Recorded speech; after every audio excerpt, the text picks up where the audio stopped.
The Nintendo Switch 2 is a month and a bit away, but something has been missing. It's not just because of the ridiculous price tag attached to everything, it's completely deflated everyone. Through all of the games revealed, so close to all their releases, there's just something wrong with all of this. It's completely unavoidable hanging around Mario Kart World and Donkey Kong Bananza. Yeah, there's Donkey Kong's redesign, which has made him look like Seth Rogen, and he just looks weird and I hate it. But that's not the real issue here. His boy is gone. Where is Diddy Kong? Donkey Kong's best friend has disappeared out of thin air. His last appearance was 2 years ago, in 2023, when he got added to the Mario Kart 8 DLC pass, and everyone was just so excited to see him. But since then, the only time he has appeared was in the Donkey Kong Country remake, where they had no choice but to involve him, because he's just so integral to that game, and the Donkey Kong Country series as a whole. But you'd think he'd be in the new Donkey Kong game with his best mate. I mean, he's been in more Donkey Kong Country games than Donkey Kong himself. Why hasn't he been invited to the last Mario Party, or couldn't even cameo in any way? Why isn't he in Mario Kart World, the game that looks like it's going across the entirety of the Mario planet? A game that looks like it's including literally every character in the Mario series, and some that they seemingly just made on the spot. Like this dolphin, the cow from Rimmy Meadows, and some random crap. All of these are instead of Diddy Kong, the legend himself. But why has he been shunned? The last 2 years, Nintendo's basically just been pretending he doesn't exist. Of course, it's not Diddy Kong's fault. Someone as great as Diddy Kong could never have done this to himself.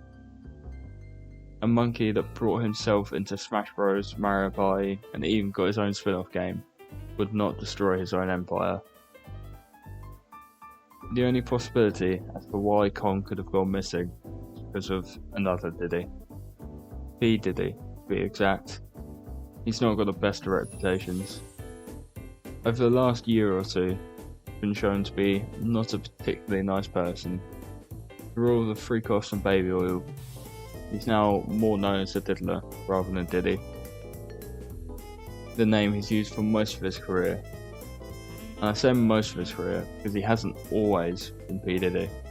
Remember back in the day when Sean Combs was originally known as Puff Daddy? Somehow nobody thought the guy who called himself Daddy would turn out to be a weirdo. But he was Puff for a while until he was acquitted on a gun charge. At that point, he decided he wanted to give himself a fresh start in the eyes of the public.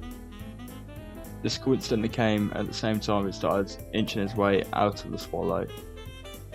After releasing his biggest songs in the 90s and coming out with people like Mary J. Blige and Biggie, he started to become just a producer and a manager as he moved into the 2000s. It was 2001 when Puff Daddy became Diddy. Diddy Kong debuts in 1994 as Rare's replacement for Donkey Kong Jr. in Donkey Kong Country, where he's called Diddy because he's Diddy. Kong came first. P. Diddy stole the name and completely smeared it. Now when people hear Diddy, instead of thinking of the cool little monkey guy, the diddler is the first thing that comes to mind.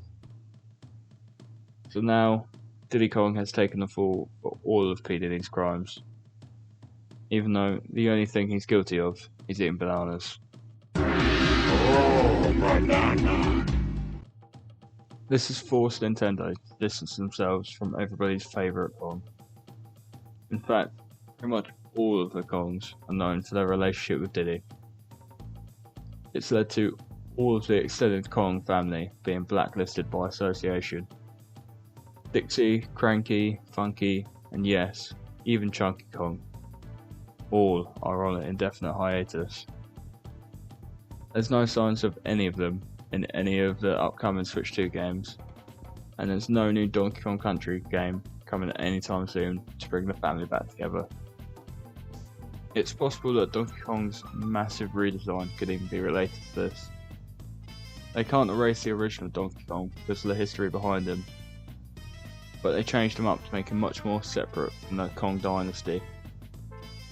Instead of using a design that's been there for 30 years, that could possibly trace him back to Diddy Kong, they decided to change him to match the illumination design that they used for the Mario movie, which barely featured Diddy. Sean Diddy Combs clearly changed his stage name back in 2001, so that he'd have a full guide for when all of his awful crimes got exposed. He set up Diddy Kong for the past 20 years within the public spotlight, and Nintendo did nothing about it. Knowing how greedy Nintendo are, it's likely there was some dirty dealings under the table, allowing Combs to keep the Diddy name, so that when the truth eventually came out, he could drop the name again, and the monkey will take all the heat. So I have a message for Nintendo. If you want me and everybody watching this to buy a Switch 2, there's only one thing that you have to do. Let Diddy Kong run free. He really did nothing wrong. I'd happily pay 70 quid for the next Diddy Kong game. If you like this video, it would be cool if you watch another one. Or just like and subscribe. Cheers.